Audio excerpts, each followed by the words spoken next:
Hello, it's the comic book guy, and welcome back to Invincible Issue 4. In the last one, we were doing some stuff with our dad, weren't we? Good old omniman. We were flying around, doing shit. I can't remember exactly what we were doing, but we were doing superhero stuff anyway. And there was a little sub-story that students from the school had gone missing, and we found one of them. He had a bomb attached to him, and daddy's fucking omniman just threw him in the air and let him explode. That was a bit like, what the fuck. Also, we fought some aliens. Anyway, let's get back into issue 4 and see what happens next. Remarkable. The game box processor is so advanced, it could operate this machine for years with a burnout rate of less than 10%. Had we not stopped the mole and twins before they activated them, they would have been nearly unstoppable. Fascinating. Simply fascinating. Robot! Hello, Invincible. What can I do for you? I'm trying to find Eve. Do you know where she is? Eve and Rex are out on a mission right now, but they should be checking in here before they go home for the night. Crap, I really need to talk to her. Would you like me to give her a message? Wait a minute, you know she's dating Rex, right? Yeah? That's not what this is about at all. It's these mall bombings. Well, this is going to sound weird, but someone is turning kids from our school into human bombs. I know. I mean, it's late and all, but I just wanted to let her know so that... Wait, what? Residue found at the blast sites indicated that the timing mechanisms in all the bombs were organic in nature. More than likely human circulatory systems, I couldn't say it, provide the catalyst. From that, it was merely process of elimination to determine the age and relation of the humans that are being used as bombs. I didn't know they were all from your school in particular, but I'm sure I would have eventually. Well, I'm only sure that the most recent one went to my school, but it's one of the 3 kids that are missing. Well, if it isn't our new pal Invincible, what are you doing here? I think the mall bombings are connected to missing kids at our school. Oh god, that's awful. Bye, babe. Smack. Any idea who's behind it? No. And there's nothing we can do about that tonight. I suggest you to go home and get some sleep. And then keep your eyes open at school tomorrow. I'll let you know if I figure out anything on my own.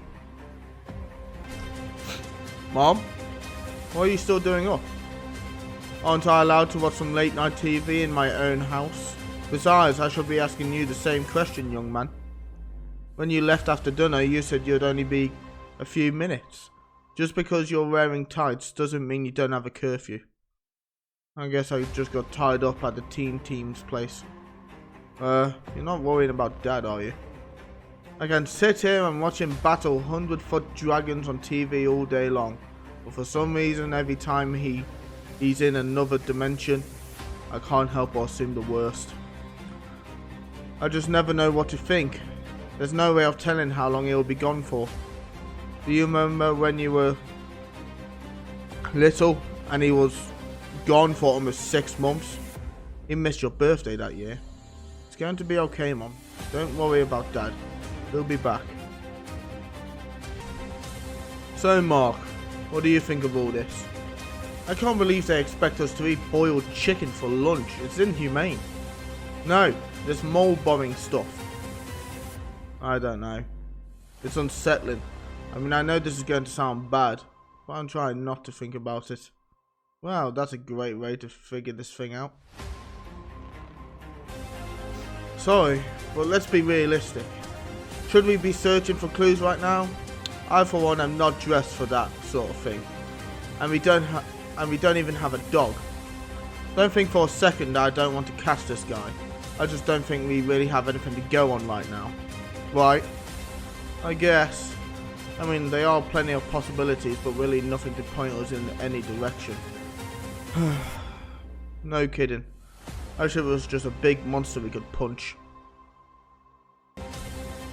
I hear you. The fighting part is so much easier than the thinking part. To tell you the truth, I think that's the only part I'm actually qualified for. Oh, come on. You're not that tough. Thanks. Don't mention it. But I guess I'll see you in Mr. Hyle's class later. That's the plan, and I'll try to keep my eyes open for anything suspicious until then. After trials set forth by the lords, the father and uncle were put to death and buried under the arena. The father's head was severed and placed in a tree as a warning to others. One day the father called a girl over to the tree. She complied. When she was asked to hold out her hand, the father spat in her hand, impregnating her. That easy, eh? When this girl's father found out, she was banished to the middle world of humans. She had twins, who she named her and the ex-husband. What kind of fucking names are they? Anyway, the hero twins. These twins would be responsible for populating the entire world. This is just one of many fables from the ancient Mayan civilization. We'll be studying fables from around the world over the next 2 weeks. So I hope you enjoyed that. Now, if you'll turn your books to page 319, I'll go over your homework for tonight. Did you spot anything? No. Didn't see anything strange. I'm sure you're all aware that midterms are in a couple of weeks. So I just want to remind you that the test coming up can either help your bad grade or hurt your good grade. So please study for this one, okay? What about you? Nothing. Excuse me, you two. Samantha Eve Wilkins. Just because I allowed you to switch seats with Mr. Dunlap doesn't mean I'm going to condone you and your new boyfriend interrupting my lectures. Mr. Grayson, just because you don't allot enough time for talking when you are alone doesn't mean you can make up for that in class. Quite frankly, I expect more out of you two lovebirds.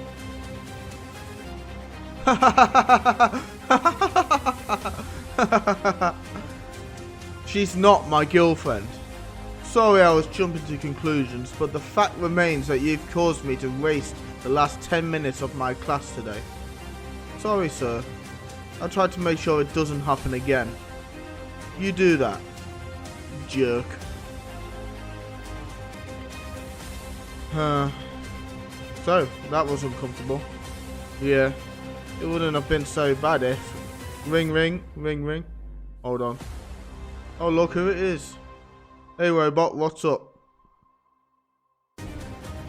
I've been using secondary operating systems to run checks on all employees of your high school. Teachers, custodians, bus drivers, everyone. And Hold on.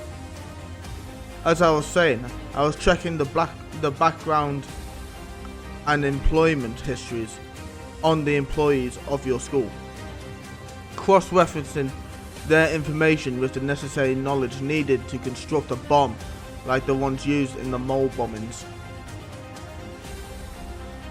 I thought it would be a futile effort resulting in nothing but dead ends. Thankfully, I was wrong. Surprisingly, your physics teacher, David Hiles, is a former weapons engineer for Global Tech, a military-sanctioned research firm. It's not definite evidence of his guilt, but I'm 99.8% sure that he's the one you're looking for. After I get off with you, I'm going to report a call in to the police and see if I can't get a squad car sent out to his house. I'm going to give you his address so you can check out the place before he gets home from school.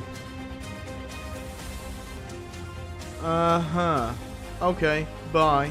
You're not going to believe this. What? I'll tell you on the way.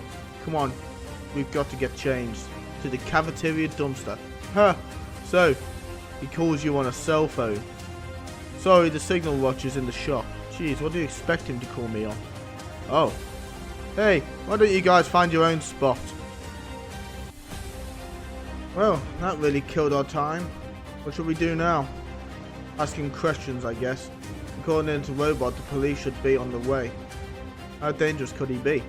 Hold it right there, sir. I didn't expect to get caught quite this easily, and I certainly expected more conventional authorities when the time did come. Very well, Mark, Samantha. Please do come inside.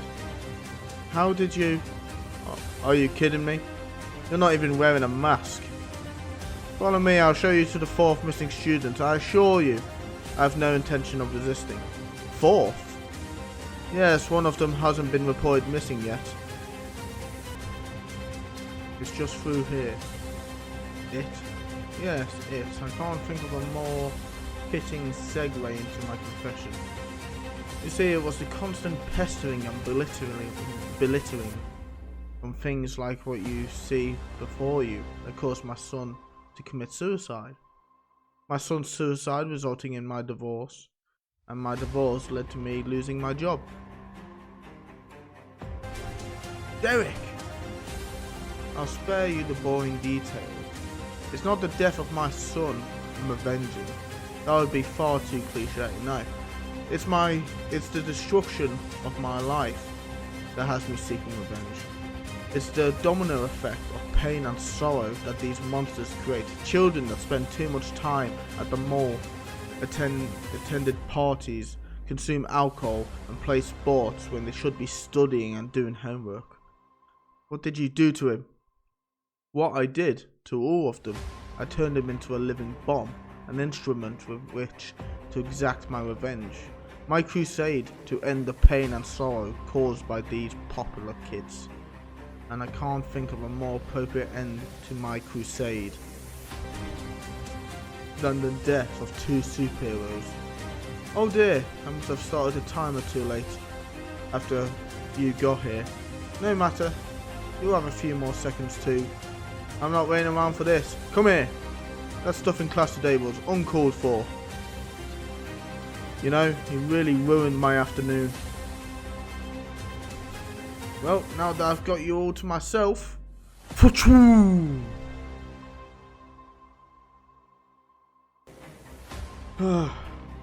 if I keep this up, I'm going to give myself a heart attack. Ah, it's the start of the first comic. Ah, we're all caught up now. So, is it over? Robo's coming by to do a sweep of the house to check for anything dangerous.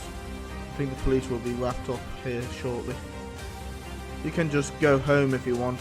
I'm going to leave after Robot gets here. Sounds like a plan to me. The sooner I put this behind me, the better. Hey, is Dad back yet? Not yet. Go upstairs, clean up, so we can eat. I thought I was going to have dinner alone tonight. I need to shave. Thank God.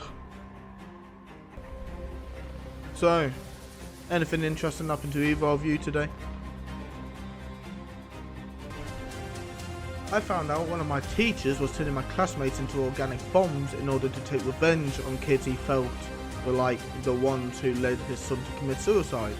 Apparently he turned himself into a bomb also and tried to kill me and a friend of mine before I flew him to Antarctica before he blew up so that he wouldn't hurt anyone.